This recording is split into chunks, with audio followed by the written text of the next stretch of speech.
Odeeffannoo haaraa galgala kana nu gaheen waldaan Makkaan Yesuus Itoophiyaa reeffi abbaa keenyaa Dr. Kabajaa Luba Bal'inaa Saarkaa wixata saayitii meeqatti akka gaggeeffamuu fi eessatti akka gaggeeffamu beeksiftee jirti.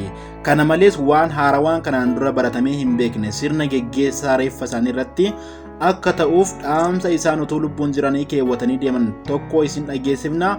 Dhaamsi kunis waan ajaa'ibaadha. Maal kan jedhu xumura irratti isin dhageessifnaan hordofaa jecha nagaa isin gaafachuu hin daganne. Nagaa Waaqayyo isiniif haa baay'atu. Akkam jirtu dhaggeeffattoota keenya, saayitii kanaaf odeeffannoo ariifataa fi amanamaa ta'e isiniif qabannee dhiyaanneerra.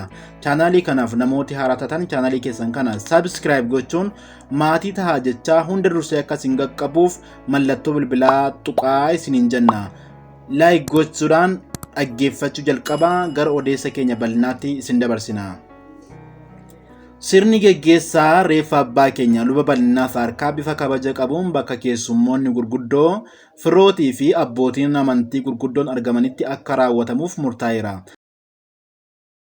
Haaluma kanaan jarraa walakkaa oliif wangeela mootummaa Waaqayyoo lallabaa kan turan Lubi Bal'inaa Saarkaa sirni geggeessa isaanii wixataa yookaan muddee 3 bara 2015 waldaa Makkaan Yesuus Inxooxxootti saayitii 5 akka lakkoofsa Itoophiyaatti kan geggeeffamu ta'uu odeeffannoo waldaa Makkaan Yesuus galgala kana baaste ifoomseera. Haaluma kanaan ergi sirni geggeessaa xumuramee booda bakki awwaalcha isaanii immoo magaalaa Finfinnee naannoo Winget jedhamu bakka awwaalcha Makkaana Phexros Phaawulos jedhamutti akka geggeeffamu odeeffannoomti galgala kana waldaan Makkaan Yesuus baafte ifoomseera. Egaa namooti biyya keessa jirtaniif ta'ee biyya bakkee jirtan hanga danda'ametti geggeessaa reeffa kana irratti argama jecha namooti hin dhaga'iniif odeeffannoo kana qoodaa isiniin jecha waan baay'ee nama dhibu waan ajaa'ibaa tokko kan lubni keenya osoo lubbuun jiranii dursanii himatanii deeman isin dhageessifna. Kunis waan ajaa'ibadha. Kunis imaanaa isaan gaafan du'e naaf godhaa jedhanii dhaammatanii sokkanidha.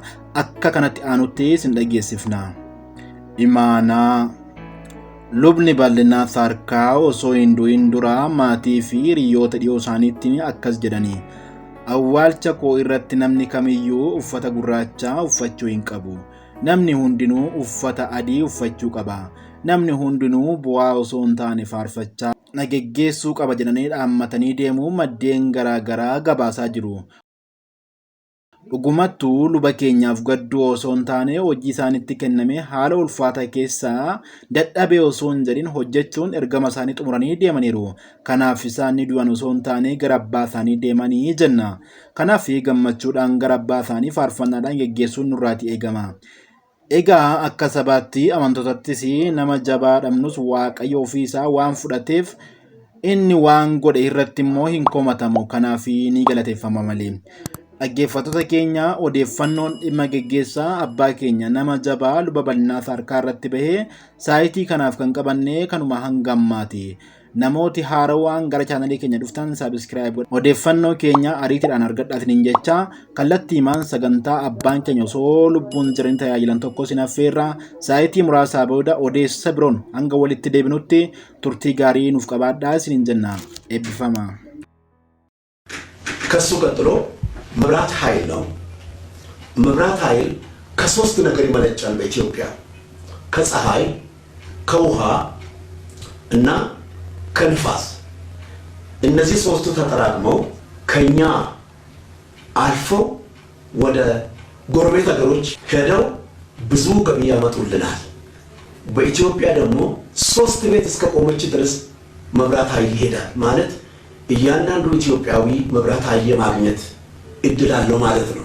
ከዚያ ቀጥሎ በጣም አስገራሚ የሆነ ነገር አለው። ይሄም ደግሞ አዲስ አበባ ነው። አዲስ አበባ ወይም ፍንፍኔ የምንላት እውነተኛ አዲስ አበባ ትሆናለች። እንዴት ቢባል አንደኛ ያልታዩ ፎቆች ይታዩና እነዚህ ኩሻምፒ ቤቶች ይሄዳሉ እና ልዩ የሆነ የከተማ እድገት ይታያል። በዚህ ከተማ በጣም ብዙ የሆኑ የዓለም ቢሮዎች ይመጣሉ። ከቢሮዎቹም ሌላ ሳይንቲስቶች፣ ኢትዮጵያውያን ሳይንቲስቶች ከውጭ ይመጣሉ። ሌሎችም ሳይንቲስቶች ወደዚህ ይመጣሉ። በዚህ በኢትዮጵያ ያደጉ ሳይንቲስቶች ደግሞ ይመጣሉ። እነዚህ ሶስቱ በአንድ ቦታ ላይ ይገናኙና ምርምር ይጀምራሉ። ምርምሩ የሚጀምረው በእርሻ ላይ ነው እና ይሄም የእርሻ ምርምር እጅግ በጣም ብዙ ውጤት እንደሚያመጣ ሌሎች ግኝቶችን በኢትዮጵያ ላይ መገኘት እንደሚጀምሩ እግዚአብሔር አሳየኝ። በዚህ በአዲስ አበባ ይሄን ብቻ አይደለም ያሳየኝ፣ መንገዶችን ደግሞ ያሳየኝ።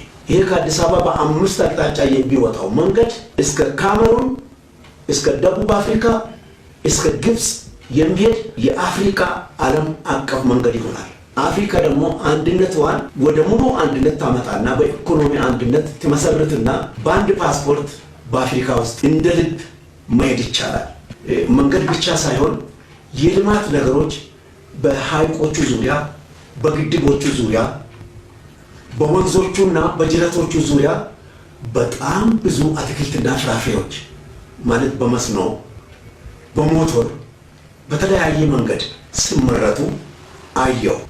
ከዚያ ቀጥሎ ለኢትዮጵያ በአራቱ አቅጣጫ የባህር በሮችን ስከፍት አያለው። ማለት በኬንያ ጅቡቲ አሁንም አለ፣ በሶማሌ፣ በኤርትራ፣ በሱዳን በኩል በሮች ይከፈታሉ። ኢትዮጵያ መርከቦች አላት። ባቡር ደግሞ እስከ አዲስ አበባ ነገሮችን በሙሉ ሲያመላልስ ይታያል። ሌላው ኢትዮጵያ አዲስ አውሮፕላን ማለት ኤርባስ የሚባል ከ500 እስከ 1000 ሰው የሚይዝ አውሮፕላን ታመጣለች። ለምን?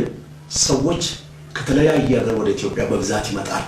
ካሳየኝ በኋላ እንደገና የኢትዮጵያን ተራሮች ደግሞ አሳየኝ። የኢትዮጵያ ተራሮች አሁን እንደምናየው ደረቅ ናቸው።